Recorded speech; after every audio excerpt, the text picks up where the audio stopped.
Valendo? Deixa eu dar um F5 para ver se está valendo aqui. Porque a gente testa. Nesse começo a gente fica muito desconfortável. Olá, tudo bem? Eu sou o Luiz Gustavo, eu estou falando aqui, não sei se o som está chegando, sou instrutor aqui do Espro. Enquanto estou falando para vocês, estou verificando no computador se aparece ou se eu estou falando que nem tonto. Aparece, está rolando aqui. Bom, sejam bem-vindos a essa live. Nós vamos bater um papo hoje com um cara que é gente boa demais, é uma inspiração aqui dentro, Cássio Aragão. Pode mostrar aqui o querido. Dá um tchauzinho, Cássio. Boa tarde a todos. Boa tarde. Okay. Uma salva de palmas para Cássio Aragão.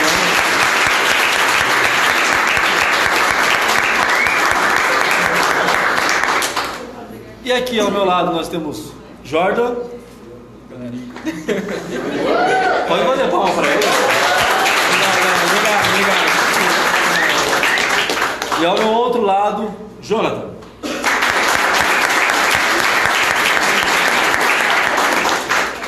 A nossa live de hoje é sobre a carreira desse profissional, esse cara que eu admiro bastante. A gente vai falar um pouco da vida dele, da carreira dele, das escolhas que ele fez. Nós estamos aqui com a turma 7027. É isso, galera. Agora sim, uma salva de palmas para todos vocês. Muito obrigado pela presença, meu querido Jordan. Jonathan, meu brother. Valeu. Cassinho, é assim que a gente se trata. Bom, então, Cássio, bem-vindo. Bom, agradecemos sua presença. O senhor, eu agradeço, né? Atentar, agendar isso, né? Ter um tempo pra gente, que eu sei que é difícil, complicado. Bom, eu já vou logo fazer a primeira pergunta, tá bom? Eu queria saber do senhor como é que foi a sua experiência no seu primeiro dia de Espro. Vamos lá, primeiro dia de Espro, tirando o dia da aula teste? Isso! Bom, eu tive o privilégio de trabalhar com o cenário que o Espro tem hoje, que são as complementares, né? Me colocaram direto como instrutor das complementares. O que significa isso? Todos nós temos as aulas regulares e complementares. Significa que todo instrutor ele tem vai ter as suas turmas e vai ter um dia diferenciado que essas turmas vão ter que vir também repetidamente na semana. Então, 2 vezes por semana, esses jovens são obrigados a vir para cumprir essa complementar. O Espro, quando ele não estava dividido em polo, nós estávamos na Barão, ele resolveu fazer o seguinte, passar todas as complementares para mim. E isso me colocava, entre aspas, no seguinte cenário: passava por mim todos os jovens de todos os instrutores. E eu ficava com as matérias complementares. Então, logo eu acabei sendo conhecido no Espro inteiro, né? E foi aí que começaram a surgir algumas coisas assim. Turmas chegavam para mim e falavam: instrutor, a gente queria que você fosse o nosso da regular também, né?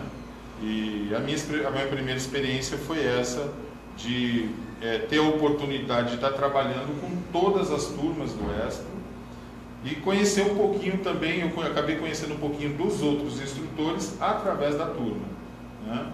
Isso para mim foi uma experiência bacana. Acho que de cara já me colocou no cenário real do Espro, tanto os jovens que estavam contentes como os descontentes, né? E eu tive a oportunidade de trabalhar esse cenário e fazer com que eles voltassem para os seus instrutores dentro das regulares um pouquinho mais leve, entendendo melhor o programa, vendo que a sala de treinamento não precisa ser um negócio chato, pode ser um negócio divertido, e que essa distância que vem de sala de aula, aluno e professor, na realidade isso eu acho que é uma problemática, né? Eu nunca agi dessa forma. Eu sou instrutor, eu sou amigo, a gente brinca, a gente se diverte. Eu acredito que não existe essa distância, né? A gente acaba sendo um grupo só, participando, tentando. Eu aprendo muito com vocês e com certeza também acredito que vocês estão aprendendo muito comigo, né? E essa foi a minha primeira experiência, esse contato, esse carinho que eu recebi, que foi gratificante, até porque a coordenação me chamou e disse: olha, nunca aconteceu isso no Espro. Os jovens todos foram lá na secretaria do Espro, lá na administração, pedir para que eu me tornasse um instrutor oficial deles, né? Foi um carinho muito grande e que me gerou um prêmio também depois, né? Porque o ESPO tinha uma premiação chamada Mais ESPO, hoje não tem, que aqui no modo, pensando em São Paulo, nós somos muitos instrutores e 5 foram escolhidos como os melhores instrutores do ESPO, né? E dentro desses 5 eu fui a representação masculina, né? Foram 5 instrutoras e eu o único instrutor que participei. Isso foi um feedback dos próprios alunos, os supervisores que entravam em sala, assistiam meu treinamento. Eu sempre fui muito, assim, nunca tive essa distância também da área administrativa. Eu mesmo pedi, às vezes o supervisor estava passando na porta e falou, entra aí, assiste um treinamento e tal. Foi até interessante que uma vez uma instrutora, uma supervisora chegou para mim e falou assim, você é o único instrutor do ESPO que pede para a gente entrar na sala e assistir o seu treinamento. A maioria, quando a gente passa, parece que... E acho que foram detalhes do meu começo no ESPO, né? Acho que acentuou bastante. E depois o ESPO passou por essa divisão. Nós saímos de um local, né? Todo mundo no mesmo endereço, para esse cenário de polos, né? E eu fui um dos primeiros a chegar aqui no polo de Osasco. Havia uma única instrutora aqui, que inaugurou o polo. Eu fui o segundo instrutor desse polo, na qual estou até hoje aí com vocês. Mas aí eu saí do cenário das complementares e a partir daí eu comecei a pegar regulares e complementares, né? E aí estou nessa caminhada aí, gosto muito, aprendo muito e tem sido, né, para mim um momento assim, vamos dizer assim, um trabalho gratificante, né? Posso resumir dessa forma. É bem isso que eu falar, é bem gratificante, né? Você olhar e ter esse retorno, né? Bacana. Cássio, como foi a experiência da primeira faculdade e o processo para poder escolher? Eu tive um conflito aí grande, porque o que acontece? No momento da minha vida, eu me vi diante de alguns cenários. Por exemplo, eu entrei forte no segmento cristão, como todos conhecem, né? E até porque eu sou muito assim, quando eu ouço alguma coisa, não importa o cenário, eu sempre busco saber o conteúdo científico daquilo, aquela coisa. E quando eu entrei nesse universo cristão, eu estava num momento de bastante pesquisa, eu vivi esse cenário muito forte. Justamente na época eu estava desenvolvendo a minha vida profissional. Então eu resolvi, eu já coloquei como meta fazer 2 faculdades.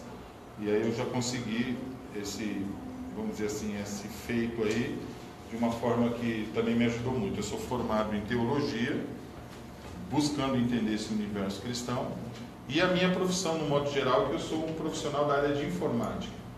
Então tive a oportunidade de abrir a minha empresa, né, atuo na área de gestão, eu desenvolvo o sistema de gestão, e por isso eu fui procurar uma faculdade também voltada ao meu trabalho, que é a ciência da computação.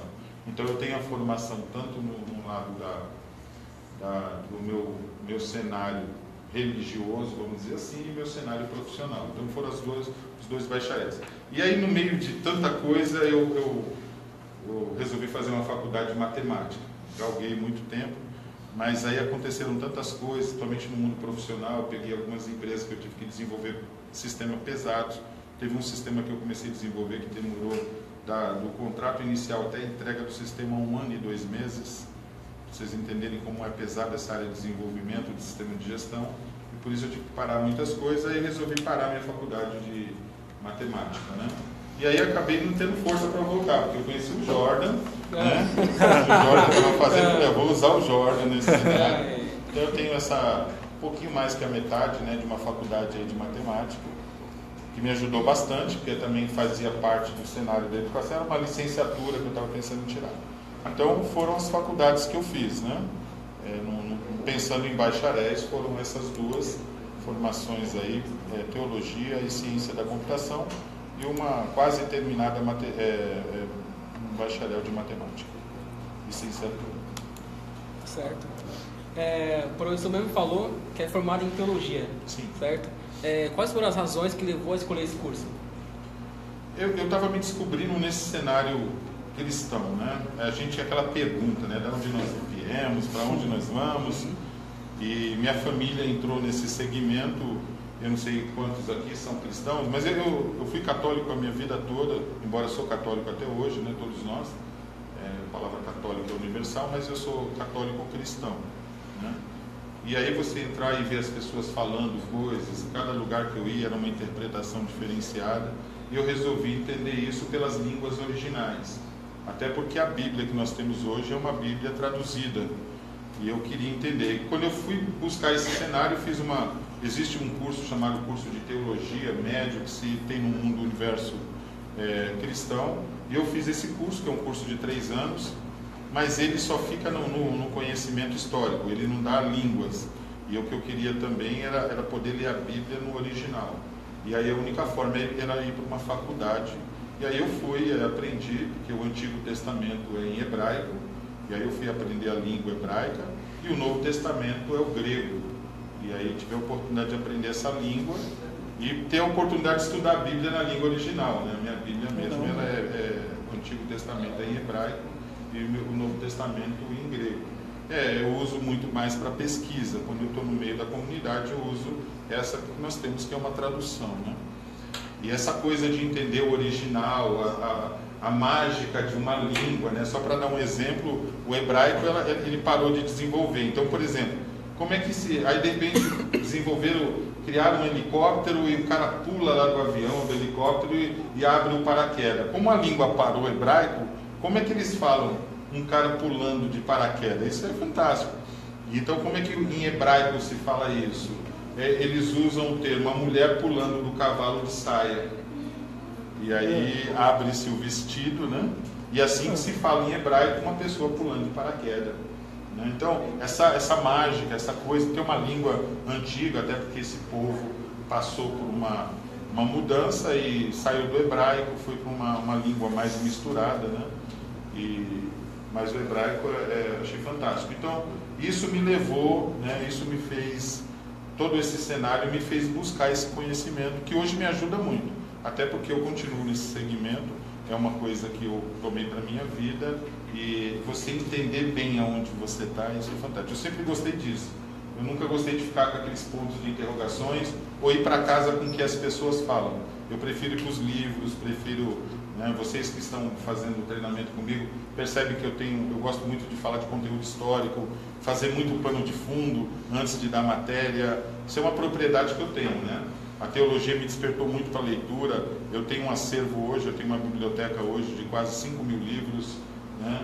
Eu comecei esse acervo na época que comecei a fazer teologia, mas não é só livro teológico. Eu tenho a área de filosofia, porque eu também já fui professor de filosofia, né, numa escola particular, então eu tenho vários livros, e todo esse cenário foram as forças que me levaram a buscar uma faculdade de teologia.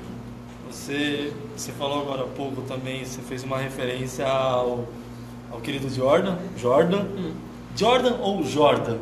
Jordan, me perdoe, tá? Somos seres ignorantes. Tudo certo. Você sabe que ele disse que quando crescer quer ser igual a você, né? É uma inspiração. Ele fala isso para todos os instrutores aqui. É um cara que faz a média. Brincadeiras à parte, você trabalhou nessa parte de instrutor há bastante tempo, e a gente tem nessa plateia maravilhosa aí. Plateia, tudo bem com vocês? Quem quiser fazer pergunta, alguém quer uma pergunta? Vem de Osasco aí? Caravana de Osasco aí, ok. Tá. Quais são as características principais, aí falando sério, quando a gente vê um jovem se desenvolvendo, quando você vê essa galera que você está trabalhando junto ali, quais são as características principais assim, que você vê, Cássio, que um jovem ele precisa ter ou precisa desenvolver para se tornar um profissional bem sucedido, assim, um profissional legal, um cara que vai para frente? Legal, acho que a pergunta é bem pertinente, acho que isso é muito importante, porque assim, vou falar de uma leitura que eu faço que é muito comum. Quando eu recebo uma sala como a que eu tenho, que é 7027, que é uma sala grande, alguns jovens, eles têm uma inclinação a ir pela maioria. É uma tendência, existem até vários comentários, né, que falam sobre isso, que é a questão da manada, né, aonde vai um, vai todos. E quando eu vejo um jovem, ele indo nesse cenário, eu vejo que eu tenho uma missão maior, que é fazer o jovem desenvolver o seu próprio caminho, a sua própria vereda. É aquela coisa, né, de você não andar respondendo, né, que a gente chama, é o ato de você viver em reações, né? Tá todo mundo indo para cá, a reação é essa. Tá todo mundo, a pessoa, ela viver de ação em ação. Então, é chamar o jovem para ser protagonista da sua própria caminhada. E eu costumo ver isso, e minha maior alegria, meu maior desafio é quando eu vejo um jovem sair desse vamos dizer assim, desse enredo, sair desse movimento de grupo, né, de tendência, e começa a pensar diferente, começa a falar diferente.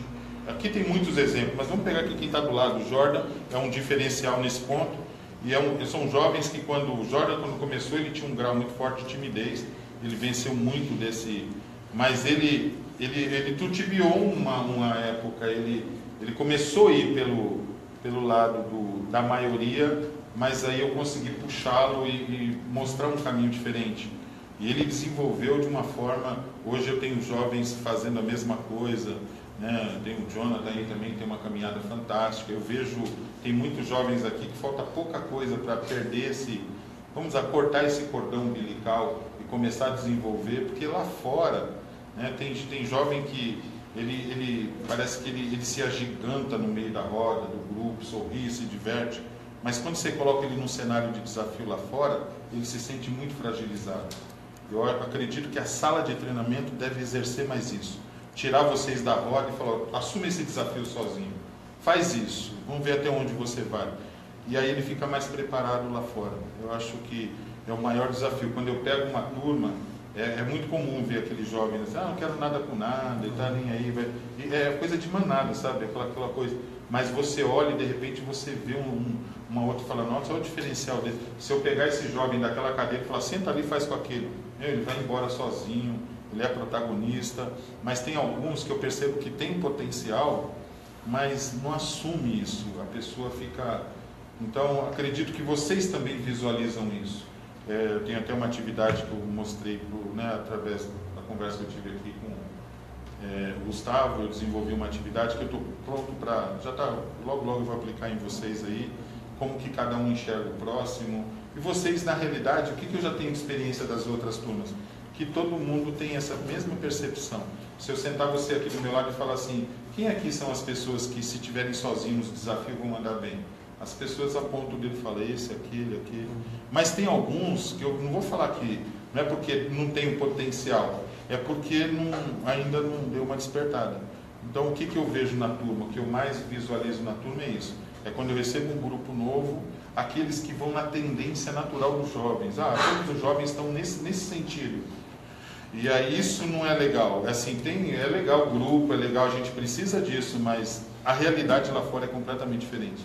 E eu percebo que muitos ainda não conseguem enxergar isso. Porque o dia que você estiver no processo de seleção, encarando uma dificuldade no trabalho, você não vai ter esse grupinho, é você sozinho tomando a sua decisão. E se ele aprender a fazer isso aqui dentro, nossa, eu vou falar para você que tem jovens que terminam o contrato, que a gente fala assim, poxa, valeu a pena. Se você pegar, né, e tem muitos aqui no meio de vocês também, que eu sei que quando chegar o dia de ir embora, eu falo assim, eu cumpri minha parte. Mas eu vou falar de uma coisa triste. Eu também já vi jovens vir se despedir de mim, e eu sentar depois e falar, não sei onde eu errei, mas eu não consegui. Essa pessoa, do jeito que ela entrou, ela saiu. E isso não é legal, sabe? A gente passa isso muitas vezes aqui, né? E você sabe que lá fora a pessoa vai sofrer um pouco mais, né? Então, acho que é o maior sentimento que eu tenho em relação às turmas. Quanto à questão do conhecimento, eu vou ser bem sincero. Eu acho que, do jeito que estão as coisas hoje, esse não é o nosso maior desafio. Porque vocês abrirem qualquer YouTube aí, com vídeo aula, vocês aprendem qualquer matéria que nós estamos dando aqui. Acho que isso vocês conseguem até fazer sozinho. Mas eu acho que essa oportunidade de você ser diferente no meio, de você assumir a responsabilidade, isso não tem curso lá fora. Você tem que aprender no meio mesmo. Assim, quando você é desafiado a andar como manada, mas você prefere fazer um caminho de protagonismo. Acho que esse é o maior desafio. E aí você tem que dar cara para bater, né? Você tem que estar ali, tem que correr alguns riscos, mas como você falou, é o que vai acabar te diferenciando, né, de outras situações. Até porque a gente entende essa situação, a gente conversa bastante, não sei se eu já falei, essa turma, mas, por exemplo, nós, enquanto aprendizes, vamos pôr assim, dentro da nossa empresa, a gente fala 30 pessoas no departamento, você acaba sendo minoria, porque é um aprendiz, ou 2. Né? Então, quando a gente está em minoria, a gente se comporta de uma forma. Né? E aí, quando a gente vem para o treinamento, e aí você fala, pô, de 30 pessoas, é todo mundo praticamente igual. Então, meio que a gente ganha força. Então, a gente entende, né, esse efeito do grupo, mas é legal também quando a gente vê que as pessoas, elas brincam, elas dão risada, mas elas têm aquele foco, né, para fazer tarefa, não só para fazer tarefa, mas para estar junto. Quantas vezes vocês não auxiliam uns aos outros, né? Então isso é que no caso falou, a gente mesmo acaba percebendo quem são aquelas pessoas mais fortes. Se você fosse pensar assim, se você tivesse que promover 3 agora, não necessariamente os 3 são os seus melhores amigos. Às vezes é um cara que você nem fala, do outro lado da sala, às vezes a menina está no outro canto, mas porque a gente observa, né? Bom, Renan, tem uma pergunta? Como você tem falado que se formou em teologia, que é uma parte mais espiritual, religiosa, e também em ciência da computação, você acha que algumas ideias conflitaram assim, em algum momento? Sim, porque são ciências, né? O lado religioso, ele é sempre um lado meio, desculpa o termo da palavra, mas é um lado meio louco, assim, uma coisa, né? Você não tem coisa que você não consegue discernir com palavras, é muito inclinado a sentimentos, né? Então, tem conceitos na ciência, como a ciência da computação. Eu tive professores, por exemplo, que dentro dessa matéria combatiam o cenário religioso, achavam isso um absurdo. Então, e eles passavam toda a matéria. Quando você passa uma matéria, eu vou ensinar sobre o copo. Eu posso ensinar sobre o copo com um cunho cristão, eu posso ensinar sobre o copo com um cunho filosófico, com um cunho de exatas. O pano de fundo, ou seja, a mão que vai trazer o ensinamento do copo, ela pode ter tendências. E essas tendências, em toda ciência, matérias ligadas à ciência, que é pesquisa, né? Toda a minha matéria de ciência da computação, ela é uma matéria de pesquisa. Ela sempre quer enrijecer você, engessar você e falar, não, o pensamento tem que ser assim, senão o resultado final não vai dar certo. E você tem que desprezar as outras coisas. E quando você está atuando, quando eu atuo como um profissional de computação, tem muitas coisas que conflitam com aquilo que eu... Até porque tem cenários que hoje a gente ainda não encontra um caminho diferenciado, senão você aplicar algumas ideias, né? Então o conflito, Renan, sempre tem, mas assim, é só saber fazer esse divisor de águas. Eu consigo desligar, é uma coisa que o Gustavo sabe disso, alguns não conseguem, eu fico bobo de ver. Quando eu tiro férias, eu nem no WhatsApp eu respondo do ESPA, eu desligo todos os meus cenários. Quando eu saio do papel lá religioso, eu entro no meu papel de pai, meus filhos mesmo, eles falam isso, pai, nem parece que você é daquele cenário daquele. Eu consigo entrar nos papéis, eu aprendi isso.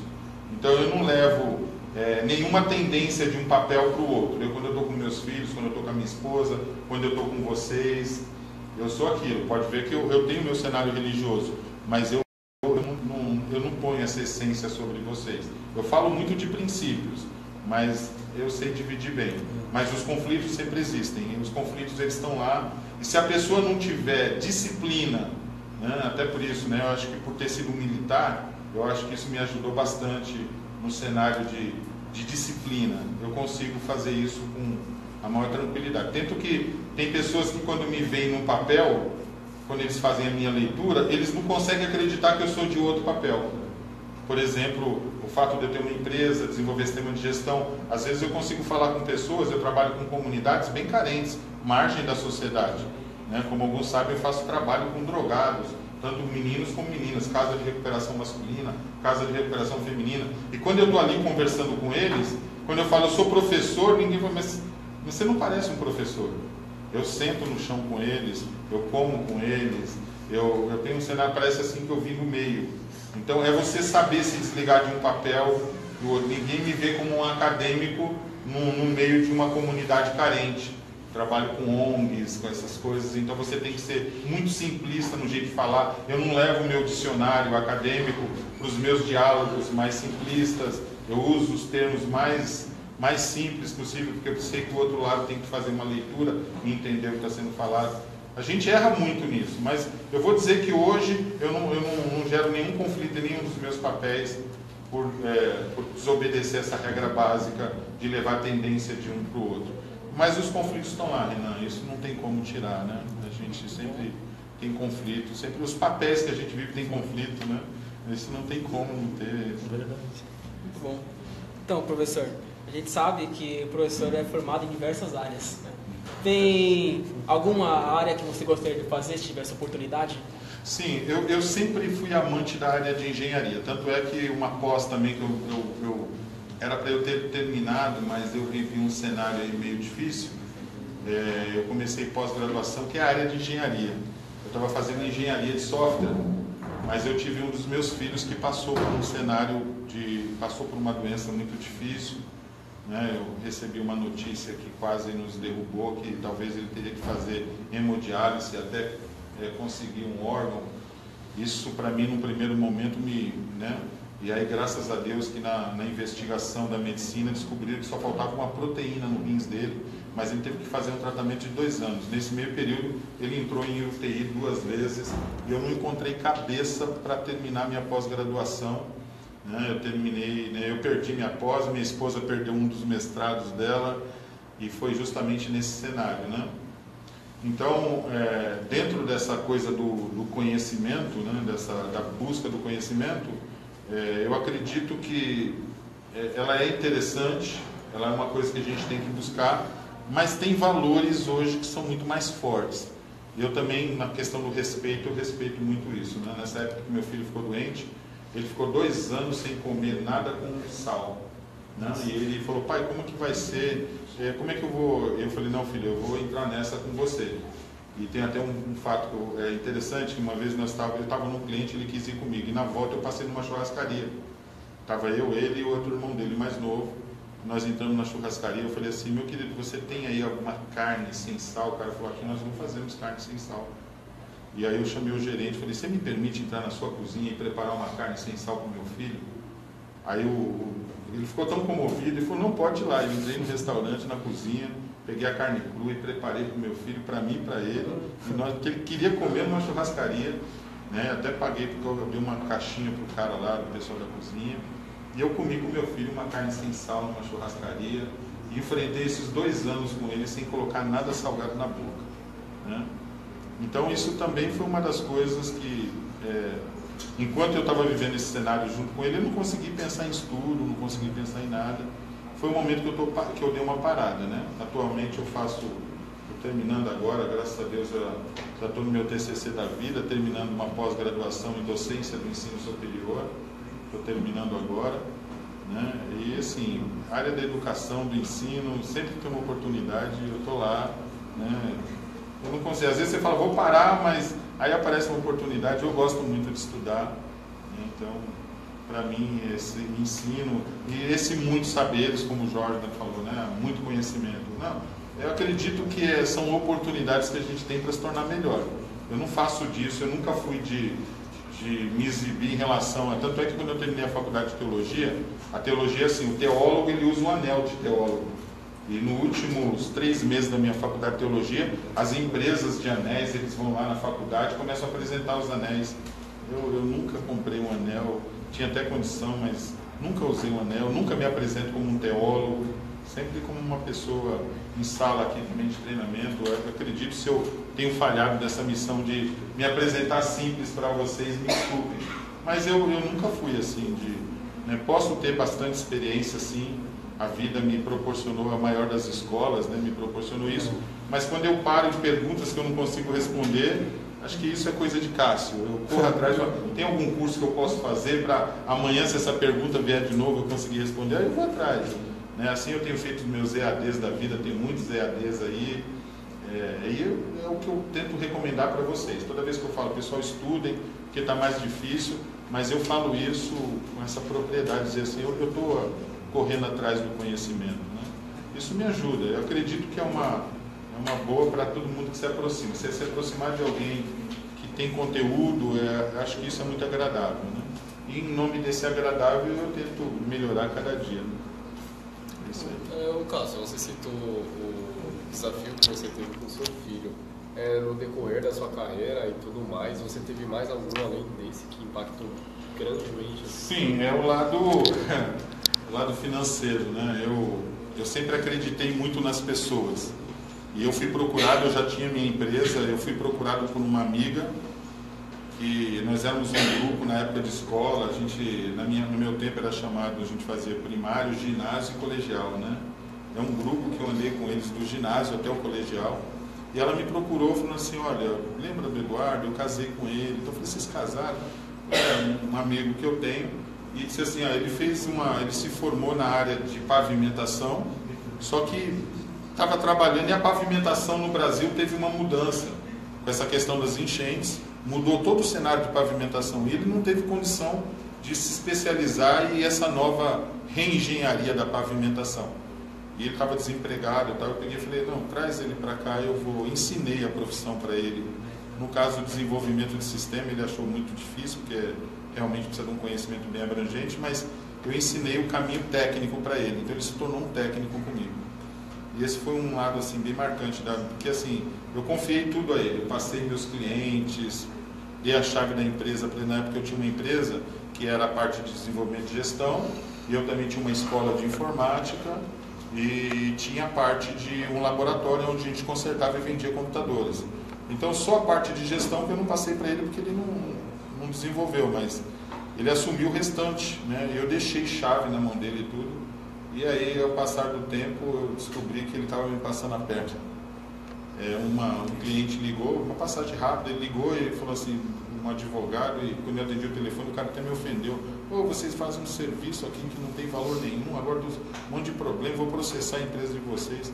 Aí ele falou, mas peraí, quem está falando? Aí quando ele entendeu que era a minha voz, ele desligou o telefone. Aí eu tinha a Bina, liguei de volta, falei assim, doutor Alexandre, doutor Alexandre, o que está acontecendo?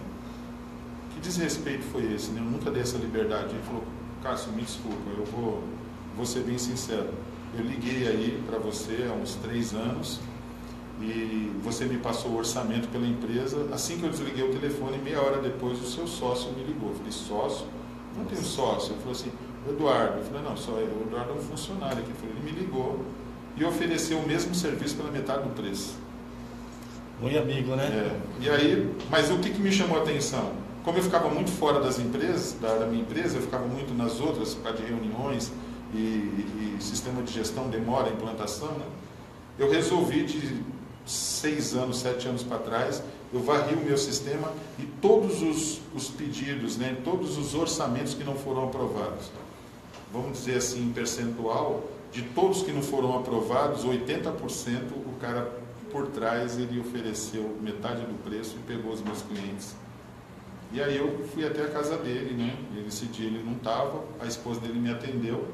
E o cara, com todo o dinheiro que ele ganhou com isso, ele montou lan house, e uma pessoa que não tinha quase condição. E aí quando eu sentei com ela, eu expliquei o que estava acontecendo, ela chorou, pediu perdão, falou assim, eu não sabia, eu achei estranho. Uma outra coisa que acontecia, por exemplo, a empresa ligava para a minha empresa e dizia assim, a gente quer um computador novo aqui na empresa, só que eu quero que você abata no valor e retire daqui os computadores mais antigos. Então a gente pegava os computadores mais antigos e vendia o novo, dava um abatimento na compra e a gente reformou, a gente fazia uma coisa chamada manutenção preventiva, deixava esses computadores funcionando e eu vendia para comércios menores. O que ele fazia? Ele falou, Cássio, aquele lote que chegou da empresa tal, tem que jogar tudo fora, não presta nada. Só que ele ia pegando as peças e ia levando para casa dele, né? Eu deixava ele dar baixa, eu não conferia nada. Esse foi um ponto marcante. O cara me levou uma grana muito alta aí, e aí eu fui atrás dele. Aí quando eu falei com a esposa, meia hora depois ele chegou, aí a casa caiu, né? Ele chorou, pediu perdão, e aí no dia seguinte ele da lan house, ele pegou todos os equipamentos e levou de volta para a empresa. Eu falei, nem vou falar em termos de valor, né? Você não precisa me pagar nada, mas eu pedi a chave de volta. Mas ele estava numa condição que dali para ele conseguir emprego é difícil. Eu ainda continuei com ele mais uns 6 meses para ver se ele conseguiu um emprego em algum lugar. E depois aí ele mesmo não aguentou, falou, Cássio, eu não consigo encarar você. Agradeço a gentileza, mas acho que foi o lado mais difícil que eu vivi essa questão de você ser traído por um amigo que você ajudou. Vergonha, né, que a pessoa tem, né? Isso aí foi, mas assim, nunca, tanto que a esposa dele se formou na área da educação, foi professora de um dos meus filhos durante um semestre como professora substituta. E eu estou lá, sempre tive à disposição dele, mas essa coisa do ser humano é difícil. Eu sempre confiei e sempre confio. Não tenho essa questão, mas já fui muito traído, assim, em atitudes, em coisas assim, é difícil. Esse acho que é o lado mais difícil ainda. Eu lembro que a gente já havia conversado, você tinha me falado dessa situação, e não sei se todos sabiam, mas é uma vivência, né, Cássio, que cada um de nós pode passar. Você não sabe quem está do seu lado, a gente confia, acha que está confiando no amigo, na pessoa que está do lado, e aí você vê quantos anos, né, o cara te encarando, pegando serviço paralelo, que nem você falou. Poxa, de cada 10 serviços que você rejeitava, 8 o cara pegava para fazer, né? Então você tem que ter uma maturidade muito grande para você não vamos falar o português, claro, não jogar da escada um infeliz desse, né? Não falar assim, cara, Deus me dê sabedoria para saber conduzir essa situação, porque ainda mais continuar 6 meses, né, trabalhando. Né? Sim, é um lado que eu tenho, assim, acho que você já deve ter sentido, eu não tenho lado violento, embora tenha esse tamanho todo, mas o pessoal até brinca, os jovens mesmo falam isso, né? Quando a gente chega, a gente até se assusta, mas depois eu tenho essa leveza, eu não tenho essa questão de agressividade, não tenho essa... E acho que uma coisa também que eu aprendi com a vida, ser vingativo também não ajuda em nada, né? Não vou falar que não doeu, a dor foi tanto que eu até chorei muito nessa época, chorei assim, de tristeza, assim, de ver a atitude da pessoa, mas quando eu vi a necessidade dele, tentei ajudá-lo ainda no processo, né? Mas infelizmente ele não conseguiu, ele mesmo falou que não conseguia me encarar, acho que foi muito difícil para ele.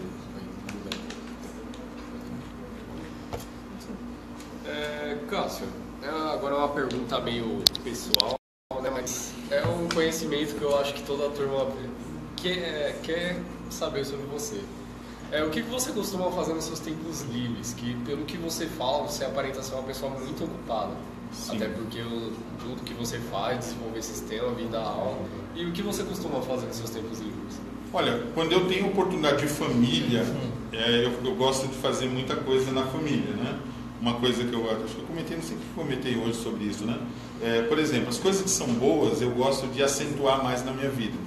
Então, durante o ano, umas 5 ou 6 vezes no ano, eu faço a ceia de meia-noite, que é como se fosse uma ceia de Natal. A gente monta lá carne assada, peru, tá? Faz aquela coisa toda como se fosse uma ceia de Natal. Toda vez que tem assim um feriado, ou mesmo quando de repente no sábado eu aviso minha família, a gente vai ter uma ceia essa noite. Aí a gente não janta, aí naquele dia, quando é a tardezinha, eu levo eles para o cinema, a gente assiste um filme, volta para casa e a gente tem a nossa ceia, como se fosse uma ceia de Natal. Eu costumo fazer isso várias vezes no ano. Isso quando eu posso estar com família, eu prefiro família, que nem surgiu agora aí, não sei se tem muito tempo, mas o Cinema da Madrugada, o lançamento, né? Então, para lançar esse filme agora, Liga da Justiça, uma pré-estreia, por exemplo, eu moro em Barueri, lá no Parque Shopping Barueri, a estreia foi um filme só na madrugada, de sábado para domingo, né? Não, de sexta para sábado, e começava 00:01. Aí eu já comprei os ingressos tudo, e peguei minha família e falei, vamos pro cinema. É legal porque você chega, você tem estacionamento amplo, o pessoal está indo embora, você está chegando, e nós assistimos o filme. Então, isso eu faço muito quando eu tenho. Quando a minha família está ocupada, meus filhos estão em faculdade, minha esposa está terminando o doutorado, tem dia que ela fala, amor, eu preciso ficar hoje, está terminando lá, e ainda está terminando de escrever o último livro dela. E aí, quando eu me vejo um pouco mais sozinho, como é que eu gosto? O que eu faço? Eu pego meu violão e vou tocar. Eu gosto muito de tocar. E aí eu ouço uma música, eu fico tirando no violão, fico tocando, desenvolvendo alguns arranjos. É o que eu faço, costumo fazer no tempo livre, né? Agora, sair de casa, fazer uma coisa externa, eu sou bem viciado. Eu só consigo fazer em família. Dá vontade às vezes pro clube, nadar um pouco. Balada você parou, né? Balada você deu uma parada. Agora eu nunca fui em balada, né? Mas, então assim, sair de casa para fazer uma coisa, eu não consigo mais fazer sozinho. Eu não consigo. Então, como minha família às vezes está ocupada, eu fico em casa tocando. Eu gosto de tocar. Pego meu violãozinho e fico lá tocando. É o que eu faço no tempo livre. Muito bom. Uma TVzinha também, né? O futebol. Assistir um bom filme. Eu gosto muito, eu tenho um HD lá de 1 tera só de filmes. Eu tenho lá filmes desde o ano, acho que é 1900 e alguma coisa, até os de hoje. Desde a sua época, desde a minha época. Eu não sei se vocês assistiram Rambo 1, Rambo 2, Rambo 3. É que nós somos jovens, nós somos jovens. Até os filmes atuais. Então eu pego lá no meu HDzinho, coloco, aí falo, hoje eu vou assistir, que nem esses dias aí eu assisti aquela trilogia de novo do Matrix. Muito bom. Eu peguei um dia atrás aí, minha família, minha esposa fazendo trabalho, meu filho trabalha, ele estava trabalhando em casa, que às vezes ele faz home office. E aí tava todo mundo falando, quer saber uma coisa? Tava um tempo meio garoa, assim, meio friozinho. Aí eu sentei lá no sofá, coloquei o HDzinho, assisti a trilogia inteira do Matrix. Assisti 2 de manhã e 1 depois do almoço. E foi meu dia. Aquele dia foi... Depois toquei, nos intervalos toquei um pouco. Né? Eu gosto muito de ler também, quando eu tenho essa oportunidade. E aí eu pego, faço leitura daqueles... Eu costumo ler 2, 3 livros. Tem um livro para cada cenário da minha vida, né? Às vezes, se eu estou na rua, eu tenho um livro que eu carrego comigo. Se eu estou em casa, é um outro tipo de leitura. E aí eu vou intercalando essas coisinhas aí. Professor, quais são os seus maiores arrependimentos e quais são os seus maiores orgulhos? O seu maior? Olha, o meu maior arrependimento acho que foi covardia, né? Arrependimento com covardia. Eu tinha que ter adotado uma criança, né? Eu sou de uma família de 5 irmãos e uma das minhas irmãs é adotada. E eu sei o que foi isso na vida dela, né? Nós tiramos ela, como o médico falou, ela ia morrer.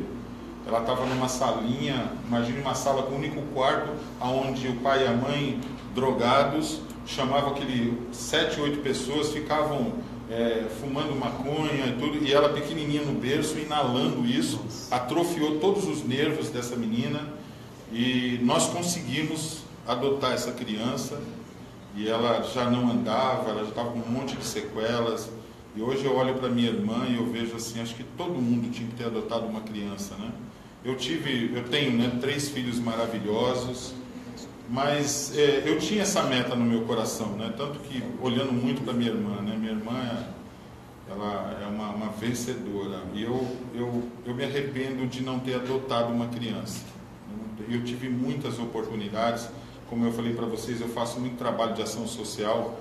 Uma vez eu fui numa casa, né? E quando eu cheguei lá, uma jovem de 17 anos, ela me perseguiu a visita toda que eu fiz na casa, até uma hora que ela me viu meio sozinha, assim, eu posso te pedir uma coisa? Me adota. Aquele dia foi difícil, nossa, foi difícil porque a gente estava numa situação de mudança, até conversei com a minha esposa, tudo. Eu digo que foi covardia, porque assim, dava para enfrentar as dificuldades da adoção, mas eu me arrependi muito de não ter adotado aquela jovem, 17 anos, muito inteligente. A gente podia ter feito a diferença na vida dela. Embora eu ajude a casa até hoje, ela foi adotada por uma família lá da Bahia, né? Mas, assim, depois que eu passei esse evento, ela completou 18 anos, teve que sair da casa, e nesse inteirinho de ir para uma outra instituição, ela conseguiu, quer dizer, 1 ano e pouco, né? 1 ano e pouco depois, uma família adotou ela, né? Mas ela, na realidade, eu sinto isso, era para estar com a gente, né? Ela tá... Mas, assim, meu arrependimento é de não ter adotado uma criança. Dado essa oportunidade que minha irmã teve, nós viemos de família, é muito legal, mas eu faço esses trabalhos sociais, a gente vai em ONGs, vai em instituições, ver aqueles são jovens fantásticos, né? No final do ano passado eu fui levar presentes numa casa de crianças abandonadas, e quando eu cheguei lá para entregar, o pessoal falou assim, fica com a gente hoje. Aí eu pedi permissão na casa, nós fizemos uma ceia à noite, e fiquei com aquela garotada no tapete lá montando, levei muito presentinho de Lego, a gente conseguiu e a gente ficou sentado ali. Nossa, eu me emocionei muito. Tinha um garotinho, né, ele não é assim, negro, ele é tão escuro que ele é azul, sabe? Mas ele ficava grudado no meu... Não me largou 1 minuto, ele até babou assim, né? Mas olha, eu vou te falar, para mim sair de lá e não levar aquele garoto comigo foi muito difícil. Eu me apaixonei por ele. O pessoal chamava ele de Pelezinho lá, né?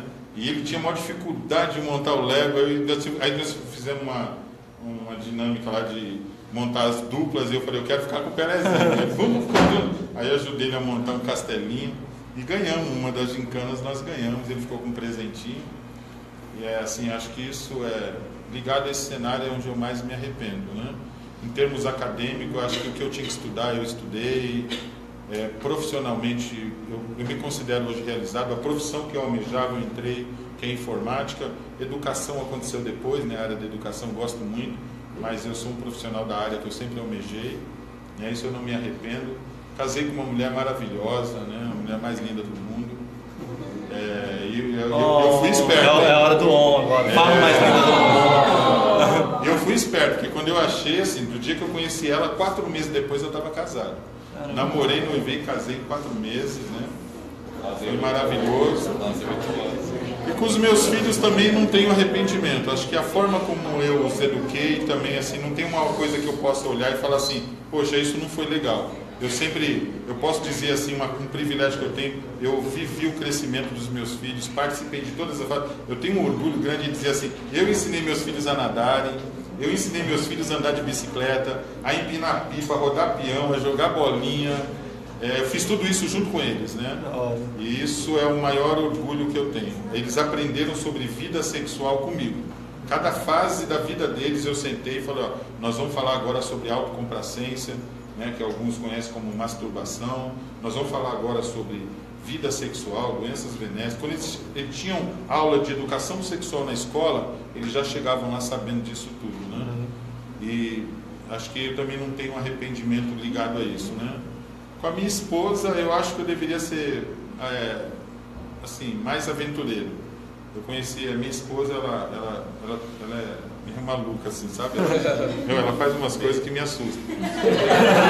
Não, sério, tem dias assim, só pra você pensar no nosso namoro, tem um dia que eu falei assim, nossa, eu tô com uma sede, era 1h da manhã lá em casa, ela, vamos no carro, entrava no carro, entrava no McDonald's, nesses que tem 24 horas. Outro dia eu falei assim, nossa, eu tava com vontade de correr na praia, assim, ela entra no carro, do jeito que eu tava, com roupa, assim, e me levava pra praia.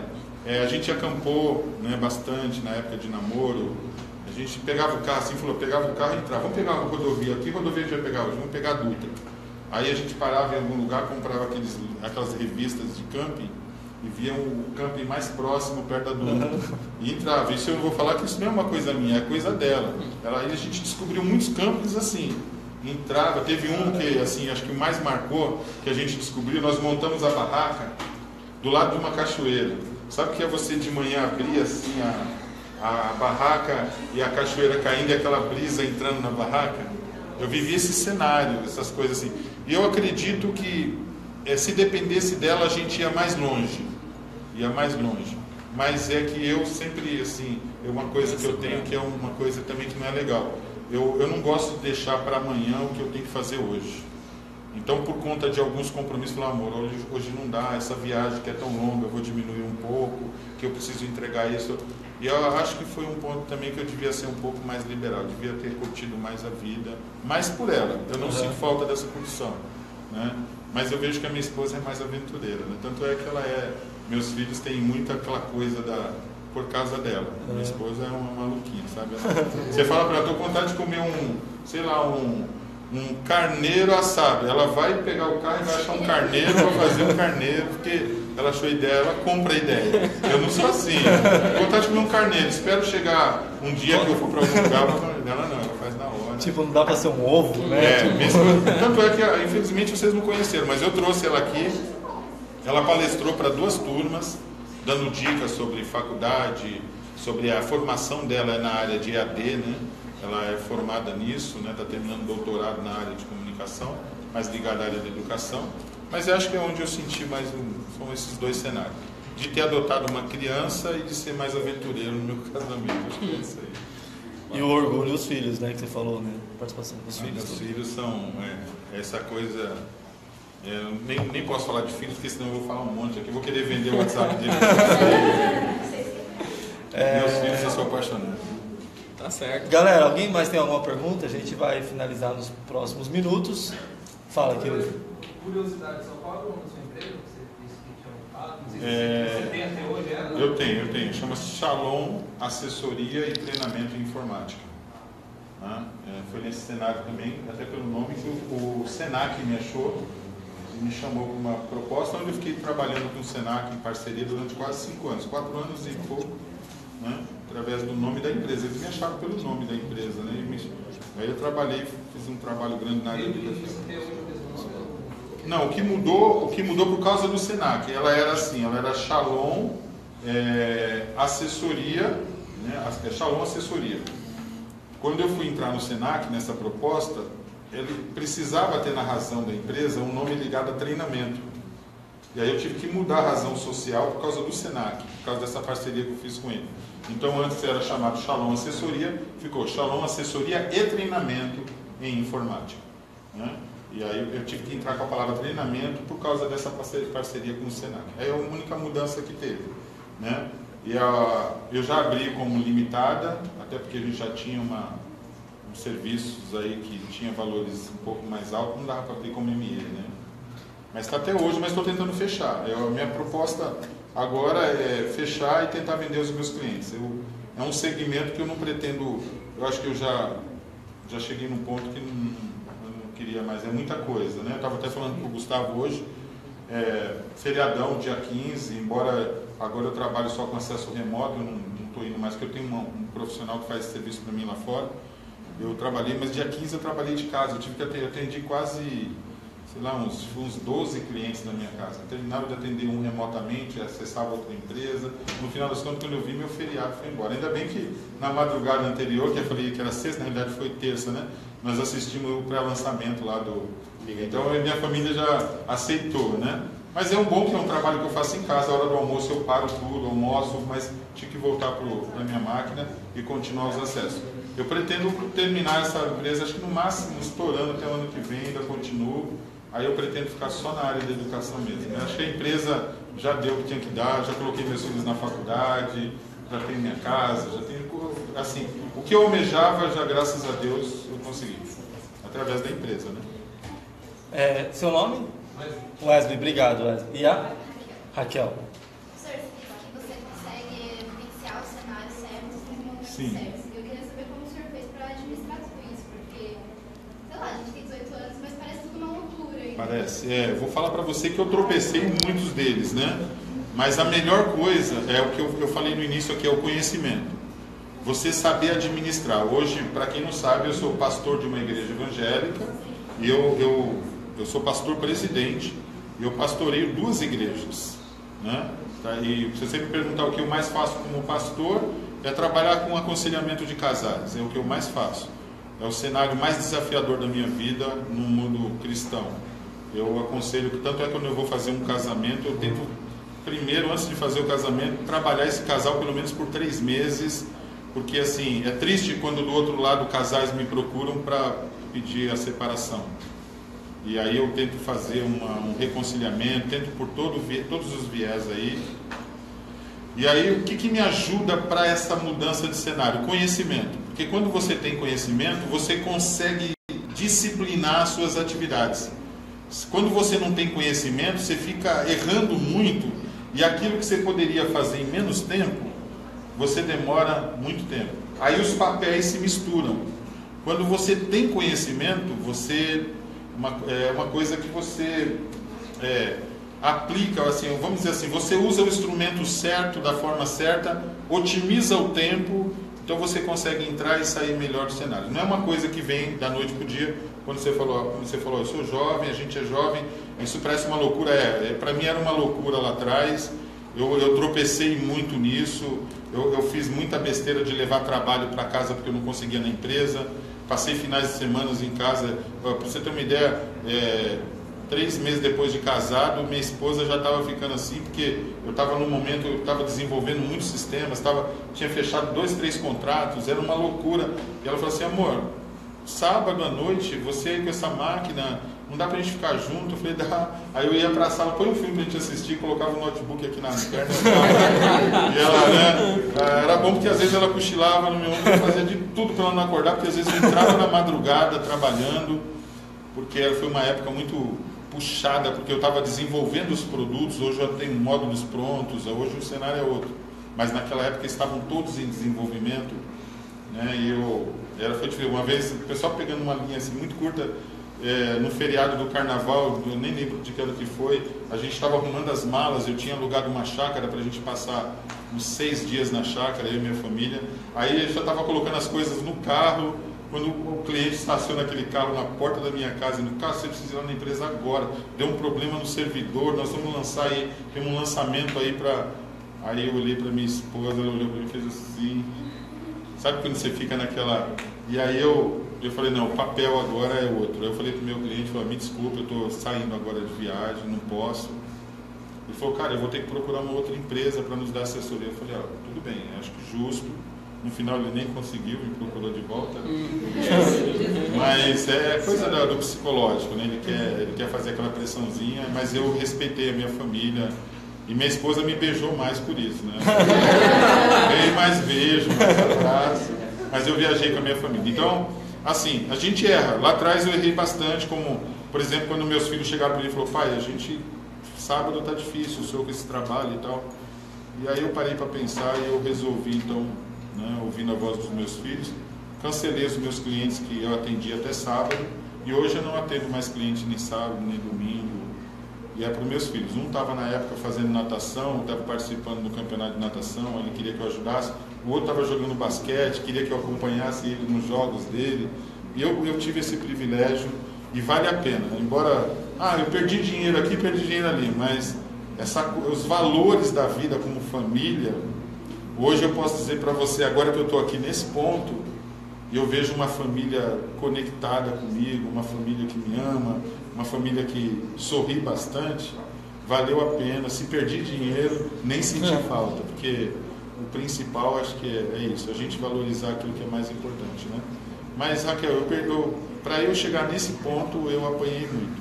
Eu misturei muito os papéis, fui vendo os resultados não eram legais, até que eu aprendi a me disciplinar, né? O tempo me ajudou e os erros também.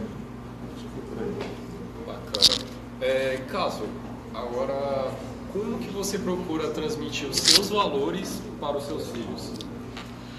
Então, vamos lá. Profissionalmente falando, meus filhos sofrem porque, assim, imagine, minha esposa tem muitas formações, está terminando doutorado agora, então a gente cobra um pouquinho deles nesse cenário, mas cobra de um jeito bem suave. A gente sabe como é difícil você levar o jovem a fazer uma coisa que ele não gosta, mas conseguimos, através de conversas, e a gente tem que fazer junto. Acho que a receita é essa. Quando eu falei para meus filhos, existem livros que vocês precisam ler, vocês vão enfrentar vestibulares, esses livros têm que estar na ponta da língua. E cada vez que eu colocava um livro desse na mão do meu filho, eu lia junto com ele. Então, essa foi uma das coisas que eu aprendi, isso no campo acadêmico. Cada vez que eles falam, poxa, eu tenho um trabalho, uma monografia da faculdade para fazer, nesse dia eu me calava, não convidava para ir para lá, para cá, falei, vamos lá, você precisa de ajuda, a gente senta, né? Eu dava esse tempo para eles e eu não inventava nada que pudesse distraí-los, mas quando eles terminavam, aí é uma coisa que eu achei que isso é positivo, não sei se funciona com todo mundo, é a recompensa. Eles terminavam aquilo que eles tinham que fazer, falei, agora vamos sair, vamos se divertir, não importa o horário. Eu sou muito assim também, minha esposa, embora ela é mais do que eu, mas assim, terminou, então, vamos lá, tá noite, vamos arrumar o carro, amanhã nós vamos fazer um bate-volta na praia. Pego com eles, saio, e eles veem a vantagem de você não deixar para amanhã aquilo que você tem que fazer hoje. E eles cresceram nessa disciplina, e eles mesmos hoje se cobram nisso. Então, qual foi a ferramenta que eu usei com os meus filhos no mundo acadêmico? Sentar com eles e fazer junto. Se eu dou um livro para eles, eu leio o livro junto com eles. Eu tive que ler um livro aí, que é uma série de 5 livros, porque um deles se empolgou lá, que é o arqueiro, não sei o que, do arqueiro, uma coisa assim. Bacana, depois eu até vou dar o título, se alguém gostar, eu gostei até mas eu faço junto com eles. Aí, no lado cristão, o que eu tenho com a minha família? Todo sábado eu faço um culto na minha casa, eu e minha família. A gente senta em volta da mesa, abre a palavra de Deus, nós lemos juntos, cantamos, a gente juntos debate essa palavra. E aí, quando a gente acaba essa reunião, a gente tem um negócio muito legal. Fala assim, e agora? Aconteceu alguma coisa essa semana que alguém chateou? Eu estou chateado porque fulano de tal deixou o chinelo na porta do meu quarto. Ou largou o chinelo. Aí a gente vai se corrigindo nos nossos dia a dia. E essa reunião é muito legal. E no final, quando acaba tudo, isso é uma prática que a gente tem até hoje. Todo sábado, assim, claro que um ou outro às vezes falha. Aí quando acaba tudo, todo mundo se abraça e se beija. Aí começa o nosso final de semana, né? Então, essa reunião familiar é outra ferramenta que eu usei que ajuda muito. Isso foi um lado muito legal. E a outra coisa, assim, eu nunca imputei nada. Eu sempre, o que vocês querem fazer? O que vocês gostariam? Como que vocês gostariam que fosse? Essa coisa de deixar o outro também participar, escolher, isso, acho que foram as ferramentas que mais me ajudaram, foram essas. E eu nunca fui assim, de ficar o tempo todo fazendo uma coisa só. Eu sempre busquei diversidade, né? E aí eu consegui passar uma coisa legal para eles. Eu ensinei eles musicalmente. Então, minha família, agora eu não moro em apartamento, mas há 2 anos. Mas antes disso eu morava em casa, a gente ia para a garagem assim, ligava os instrumentos e a gente ficava tocando. Final de semana, a gente fazia um churrasquinho em casa, eu e minha família, e depois a gente ficava tocando. E era legal que a vizinhança passava na rua, ficava parado na garagem de casa ouvindo. O pessoal até sentava no chão assim. E eles acabaram gostando disso, né? Então a gente ficou muito próximo. E eu acho que é outra coisa que é importante. Como é que você vai educar um filho? Como é que você vai unir uma família se eles não estão próximos de você? Para isso eu nunca fui ligado ao futebol, coisas que eles mesmos também não tinham essa cultura. Tem coisas que são muito... aquela coisa da manada que eu falo, né? É muito comum na massa. Eu sempre me desprendi disso. Eu tentei descobrir qual é a essência deles e tentar caminhar com eles nisso. Por isso que eu não dou ênfase. Eu brinco com questão de Corinthians, essas coisas, mas não sei nem o nome do jogador, sei que o goleiro chama Cássio. Eu brinco com o pessoal porque assim, é o jeito. Eu gosto de brincar bastante. Mas eu não tenho essa ênfase em time, eu não sou religioso. Meus filhos não têm peso religioso na minha família.